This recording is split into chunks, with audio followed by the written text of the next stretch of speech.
Este reloj no parece un reloj, parece que alguien lo pisó, lo derritió, lo dejó a medio destruir. Cartier lo vendió así, a propósito, y casi nadie lo quiso. Un cliente lo devolvió a la semana porque ni siquiera se podía leer la hora. Hoy es el reloj más caro que Cartier ha vendido jamás. No hay otro objeto de lujo como este en el mundo. La producción baja de un reloj no siempre nace de una estrategia de exclusividad, a veces nace de que nadie más quiere fabricar algo tan difícil de hacer.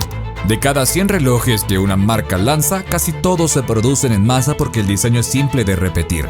Los que terminan valiendo una fortuna suelen ser justo los que casi nadie pudo replicar, porque el proceso es tan complicado que ni la propia marca quería seguir haciéndolos. Este reloj nació exactamente así. Cuando una marca comete un error de fabricación, lo esconde, lo corrige, lo destruye antes de que llegue a una tienda. Cartier hizo lo contrario. Diseñó a propósito un reloj que pareciera roto, torcido, fundido y lo puso a la venta como si fuera una joya normal. Nadie había hecho algo así antes. Un reloj simplemente tiene que darte la hora y ya está. Esa es la idea. Este rompe esa regla. La caja no es ovalada ni redonda, se estrecha en los extremos y se retuerce en el centro, como si el metal se hubiera derretido bajo presión, y aún así Cartier lo vendió al mismo precio que sus piezas más elegantes y tradicionales. Ese contraste entre el lujo clásico que representa la marca y un objeto que parece sacado de un accidente es lo que convirtió a este reloj en algo que ni Cartier esperaba. Cartier London, 1967. Estaba bajo la dirección de Jean-Jacques Cartier, bisnieto del fundador de la marca. Su filosofía era simple y la repetía constantemente a su equipo.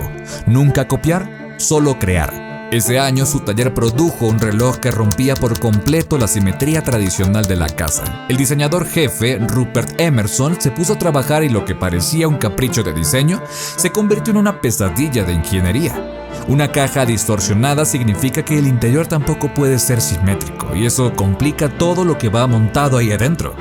Peor aún, los números de la esfera no podían colocarse en las posiciones normales de un reloj y seguir marcando la hora correctamente. El relojero jefe de la tienda, Eric Denton, tuvo que sacar la esfera, repintarla, volver a montarla, sacarla otra vez y repetir ese proceso varias veces antes de que el reloj funcionara como se supone que debía funcionar un reloj. Fabricar cada pieza tomaba muchísimo más tiempo que cualquier otro modelo de catálogo. Por eso el primer lote fue de apenas 12 unidades, no porque Cartier quisiera crear la sensación de exclusividad que hoy asociamos con el lujo, sino porque hacer un segundo, un tercero o un cuarto era una tortura de producción que muy pocos artesanos podían resolver.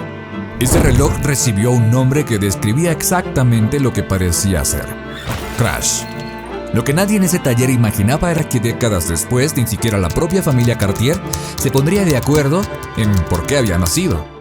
Existen dos historias sobre por qué nació este reloj y ninguna de las dos ha sido confirmada del todo. La primera es la que más se cuenta en el mundo del coleccionismo. Un cliente llegó a la tienda de Cartier en Londres con un reloj destrozado tras un accidente automovilístico, con la caja deformada por el calor y el impacto. Jean-Jacques Cartier quedó fascinado con esa forma distorsionada que decidió convertirla en un diseño real. La segunda viene de alguien que debería saberlo mejor que nadie: Francesca Cartier-Braeckele, nieta de Jean-Jacques y autora del libro que documenta la historia completa de la familia. Asegura que no existe ninguna prueba de que ese accidente haya ocurrido realmente. Según ella, todo fue una decisión de diseño deliberada, pensada para clientes leales que pedían piezas únicas sin ningún choque de por medio. Ni siquiera la propia familia se pone de acuerdo en su versión oficial. En la mayoría de los objetos de lujo, el misterio de origen le resta credibilidad a la pieza. Pero aquí pasa lo contrario. Cuanto más tiempo pasa sin que nadie pueda confirmar cuál historia es la verdadera, más fuerte se vuelve el mito alrededor del reloj. La gente prefiere creer en el accidente porque es más dramático, aunque la evidencia apunte a que fue puro diseño. Con los años, coleccionistas y expertos empezaron a comparar el Crash con otra cosa completamente distinta al mundo de los relojes: a los cuadros de Salvador Dalí, específicamente los relojes derretidos de su obra más famosa. La similitud visual es innegable, aunque no existe ninguna conexión real entre Dalí y el diseño del Crash. Fue Piaget, no Cartier, quien trabajó directamente con el pintor español en esos años. Aún así, la comparación quedó pegada al reloj para siempre y ayudó a reforzar su aura casi surrealista. El Crash llegó a la vitrina de Cartier London con un precio similar al de sus piezas más tradicionales, y el público simplemente no lo entendió. El actor Stuart Granger, protagonista de varias películas de aventuras en los años 50 y 60, compró uno de esa primera tanda. A la semana volvió a la tienda a devolverlo. El reloj era tan disruptivo que ni siquiera un cliente habitual de piezas de lujo logró acostumbrarse a él. No fue un caso aislado. La mayoría de los clientes de Cartier en esa época buscaban elegancia clásica, líneas limpias, simetría perfecta. El Crash ofrecía justo lo contrario, y el mercado le dio la espalda de inmediato. Y eso no era cuestión de gusto. Leer la hora en un Crash requería un esfuerzo que ningún otro reloj de la época exigía. Los números no estaban en línea recta, la esfera se curvaba junto con la caja, y el ojo tenía que acostumbrarse a un objeto que rompía cada expectativa visual sobre cómo debía verse un reloj. Para un cliente que solo quería mirar su muñeca y saber la hora en un segundo, eso no era una característica interesante, pero un defecto. Cartier London, que en ese momento atravesaba dificultades financieras y buscaba reconectar con un público más joven y moderno en la ciudad, había apostado por diferenciarse de Cartier París y Cartier Nueva York con un diseño propio, algo que nadie más en el mundo de la relojería estaba haciendo. En vez de eso, terminó con estantes llenos de un reloj que casi nadie quería comprar, y con una lección incómoda sobre lo que pasa cuando una marca se adelanta demasiado a su época. Durante años, el Crash quedó relegado a un capítulo casi olvidado en la historia de Cartier. Ni siquiera dentro de la propia compañía se hablaba mucho de él. El primer Cartier Crash se vendió por aproximadamente $1,000 en el 67, el equivalente hoy a unos $9,000. Un precio alto para la época, pero lejos de cualquier cosa que hiciera pensar en una futura pieza histórica. Durante décadas el reloj se mantuvo prácticamente invisible fuera de un pequeño círculo de coleccionistas que sí supieron reconocer lo que tenían en las manos.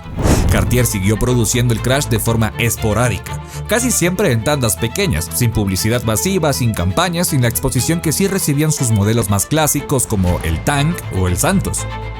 Todo empezó a cambiar cuando el mercado del coleccionismo de relojes explotó a nivel mundial. Coleccionistas que antes solo perseguían Rolex y Patek Philippe empezaron a voltear a ver piezas de diseño, objetos que no solo fueran técnicamente impresionantes, sino visualmente irrepetibles. El Crash encajaba perfecto en esa nueva demanda porque no existía nada más parecido en ningún otro catálogo de relojería. En 2021, un Crash de 1970 se vendió por más de $900,000 en Sotheby's. Menos de un año después, un ejemplar original de 1967 de ese primer lote de apenas 12 piezas rompió el récord al venderse por $1,650,000. Y el récord no se detuvo ahí. En abril de 2026, un Crash de 1987, uno de solo 3 piezas conocidas de esa producción en especial, se vendió por casi $2 millones en una subasta en Hong Kong. Apenas unas semanas después, otro ejemplar volvió a superar esa cifra, cerrando en $2.2 millones y convirtiéndose en el Cartier más caro jamás vendido en toda la historia de la marca. Las piezas fabricadas en Cartier London entre finales de los años 60 y los años 80 son las más codiciadas de todas, precisamente porque fueron hechas a mano en cantidades mínimas, antes de que la producción del Crash se centralizara en París. Cada una de esas piezas lleva la firma Cartier London en la esfera, escrita a mano por los propios artesanos de la época. Un detalle que hoy los coleccionistas persiguen como si fuera una firma de autor de una obra de arte. Hoy, conseguir un Cartier Crash no es solo cuestión de tener el dinero, es cuestión de que exista uno disponible.